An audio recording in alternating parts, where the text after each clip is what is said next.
The Great War is here. Lore of Thrones, Unpacking the final scene of Game of Thrones Season 7 premiere. https://cdn box/cdn.com/thumper/jb5KD3K5B4ZFXSFLGVBLTI/920x613/filters focal 12,205 by 153:1511 by 459. Format web/cdn box cdn com/upload/gorus_image/557379496/ap61_ss03_19200 JPG.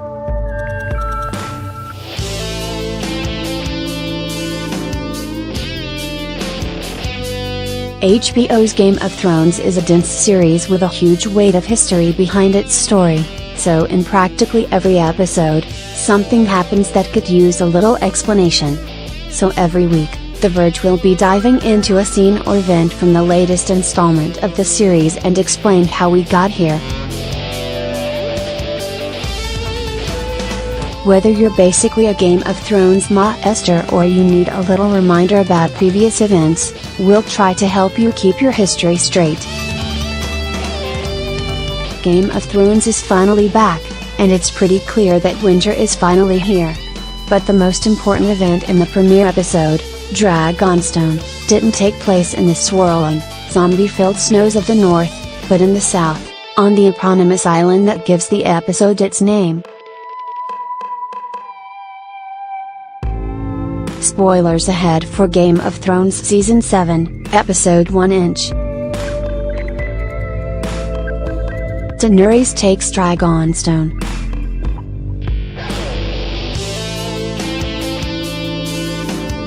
The episode's final sequence is significant because after 6 seasons of gathering armies, forging alliances, murdering or exiling traitors, and raising dragons, Daenerys Stormborn of the House Targaryen, first of her name, the Unburned, Queen of the Andals and the First Men, Khaleesi of the Great Grass Sea, Breaker of Chains, and Mother of Dragons, has finally landed in Westeros. Dragonstone is her ancestral home, and by returning there, Daenerys has instantly changed the balance of power in Westeros. Taking Dragonstone from Stannis.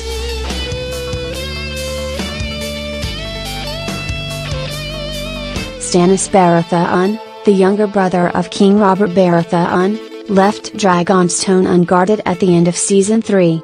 He was pursuing a campaign to oust the Lannisters and take the Iron Throne when his advisor Melisandre convinced him that as the chosen one of the Lord of Light, he needed to follow his true destiny and pursue the real war against the White Walkers in the north. Stannis, never one to do things by halves, fully committed to the cause, pulling every one of his followers out of Dragonstone, which is why Daenerys finds it empty and unguarded. Robert had given Stannis rule over Dragonstone as a reward for taking it during Robert's rebellion. Stannis built a fleet to capture the island, the last Targaryen stronghold holding out against the rebel soldiers. Daenerys reclaiming Dragonstone returns it to Targaryen hands. Dragonstone has been the seat of House Targaryen for centuries. Dany's return is historically important because Dragonstone belonged to her family, dating back hundreds of years, before the fall of Valyria in an unknown magical cataclysm that shattered the Empire. The Targaryens, a minor house by Valyrian standards, fled to Dragonstone and managed to avoid the doom of the rest of the Valyrian freehold. Aegon Targaryen, also known as Aegon the Conqueror, used his family's dragons to conquer the mainland of Westeros and become the first ruler of the Seven Kingdoms.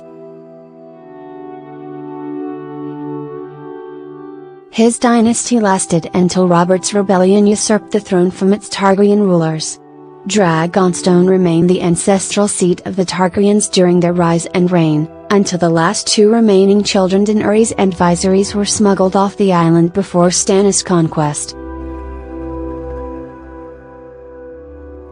Daenerys is back and she's got dragons.